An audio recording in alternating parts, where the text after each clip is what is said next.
अगर आपके पीरियड्स कुछ दिन डिले हो गए हैं, प्रेगनेंसी टेस्ट भी पॉजिटिव है, अल्ट्रासाउंड पे कोई हमल नज़र नहीं आ रहा और कुछ दिन ये प्रेगनेंसी टेस्ट पॉजिटिव रहने के बाद आपको एकदम से ब्लीडिंग स्टार्ट हो जाती है और ब्लीडिंग भी आपको हैवी ब्लीडिंग हो रही है, तो this is called chemical pregnancy. या अगर आपका प्रेगनेंसी टेस्ट पॉजिटिव आ रहा था और एकदम से प्रेगनेंसी टेस्ट नेगेटिव आ गया है या सेकेंड लाइन यूरिन स्ट्रिप के ऊपर बहुत लाइट हो गई है, तो ये भी केमिकल प्रेगनेंसी की निशानी है। इसमें होता क्या है कि फर्टिलाइजेशन तो हो जाती है लेकिन हमल वीक होता है, जिसकी वजह से ही ये एम्ब्रियो जो होता है प्रेगनेंसी का, ये यूट्रस के अंदर प्रॉपरली इम्प्लांट नहीं कर पाता और बहुत ही अर्ली स्टेजेस पे मिसकैरेज हो जाता है। अब ये बहुत ही कॉमन कंडीशन है लेकिन इसके बारे में बहुत कम लोग जानकारी रखते हैं, क्योंकि ख़वातीन ये समझती हैं कि उनके पीरियड्स डिले हो गए हैं और चूंकि ये कुछ दिन डिले हो के आए हैं इसलिए ये ज़्यादा हैवी पीरियड्स हैं,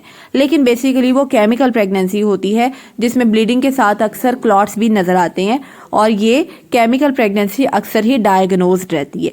अब अगर वजह की बात करें तो वजह केमिकल प्रेगनेंसी की वही है जो कि फर्स्ट ट्राइमेस्टर मिसकैरेजेस की कॉमन वजूहात होती हैं और इसमें सबसे कॉमन वजह है क्रोमोसोमल डिसऑर्डर्स, यानी कि जीन्स की बेतरतीबी।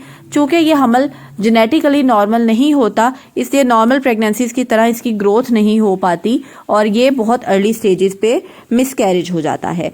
और सवाल ये पैदा होता है कि क्या इस केमिकल प्रेगनेंसी के बाद आप नेक्स्ट नेचुरली कंसीव कर सकती हैं? तो बिल्कुल, एक केमिकल प्रेगनेंसी के बाद आपकी बिल्कुल सेहतमंद प्रेगनेंसी कंसीव हो सकती है और आपको इसके लिए डॉक्टर को कंसल्ट करना बहुत ज़रूरी है। अगर आपको लगता है ब्लीडिंग हैवी है या बार बार केमिकल प्रेगनेंसीज हो रही हैं तो फ़ौरन अपनी गायनेकोलॉजिस्ट से कंसल्ट करें। अपना बहुत सा ख्याल रखिएगा। अल्लाह हाफ़िज़।